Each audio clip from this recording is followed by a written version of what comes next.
Oke, jadi di sini saya akan menjelaskan tentang apa itu adware untuk memenuhi tugas jaringan komputer.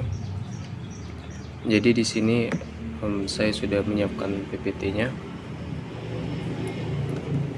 Nah, jadi saya sudah mereview 5 jurnal, dan dari kelima jurnal ini rata-rata isinya itu adalah hampir-hampir sama, dan saya rangkum ke dalam sebuah PowerPoint. Jadi yang pertama adalah di sini kita harus paham dulu apa itu adware.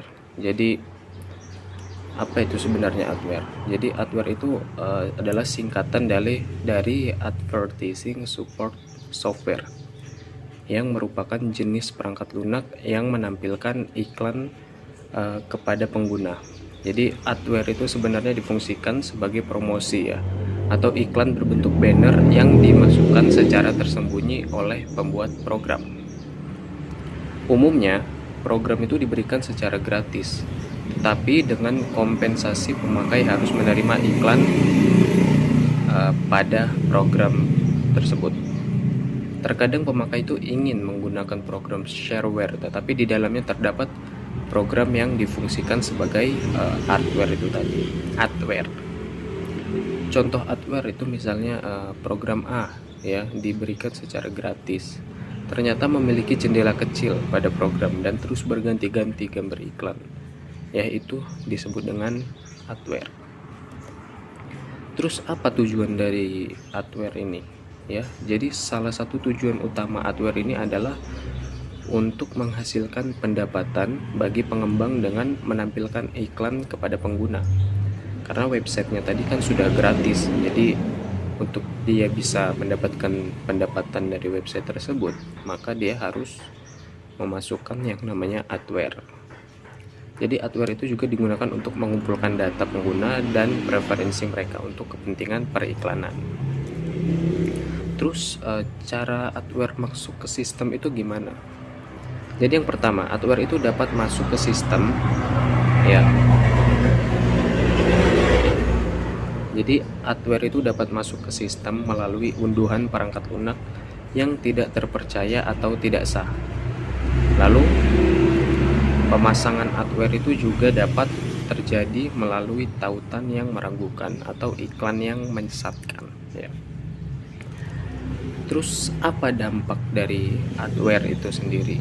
Jadi adware ini dapat mengganggu pengalaman pengguna dengan menampilkan iklan yang tidak diinginkan secara terus-menerus.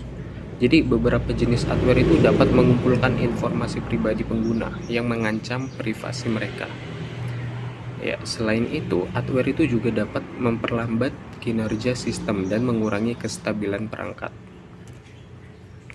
Terus lalu bagaimana cara kita untuk mengatasi adware ini? Apa langkah-langkahnya?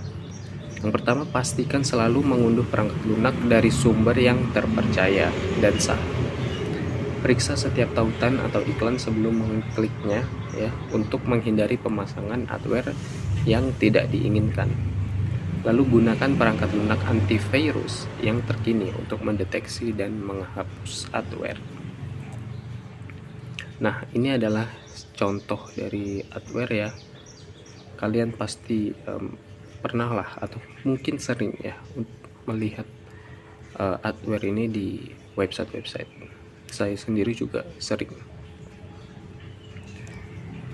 Nah, di sini saya mencantumkan 5 jurnal yang sudah saya review tadi untuk saya bandingkan. Yang pertama itu adalah adware yang menggunakan metode komputer forensik. Ini dirilis dipublikasikan tahun 2018. Dalam penelitian ini, metode komputer forensik itu digunakan untuk mendeteksi adware pada aplikasi Android. Ya, salah satu teknik analisis yang digunakan adalah deteksi adware berbasis perilaku. Penyidik mengumpulkan data dari sumber potensial seperti perangkat Android yang terinfeksi adware. Lalu pada jurnal kedua yang berjudul adware yang menggunakan hybrid analysis, penelitian ini Penelitian ini menggunakan metode eksperimental dalam lingkungan virtual lab untuk menemukan hubungan antara infeksi adware dengan faktor-faktor tertentu. Metode pengumpulan data ini dilakukan dengan membuat alur penelitian yang terarah. Analisis malware dilakukan menggunakan metode hybrid analysis yang mengintegrasikan analisis statis. Di jurnal ketiga adalah analisis malware berdasarkan API call memory dengan metode deteksi signature based. Jadi penelitian ini menggunakan model konseptual untuk menganalisis adware menggunakan teknik signature based detection.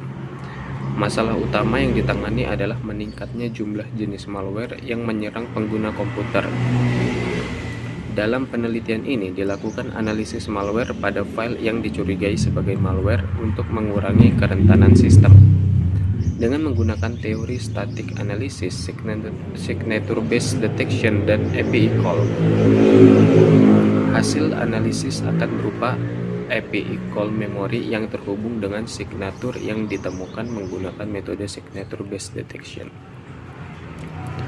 Lalu pada jurnal keempat yang berjudul Adware A Review yang dipublikasikan tahun 2015, penelitian ini membahas tentang adware yang merupakan ancaman keamanan yang digunakan untuk mengumpulkan data pemasaran atau menampilkan iklan guna menciptakan pendapatan.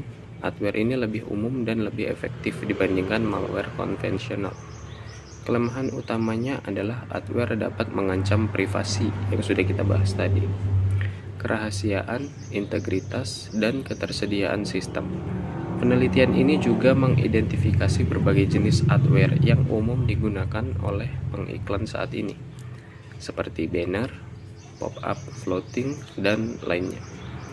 Metode instalasi adware meliputi pengunduhan tak sadar, penggunaan perangkat lunak pendukung iklan, pemasangan terkait, dan penggunaan kelemahan dalam perambat.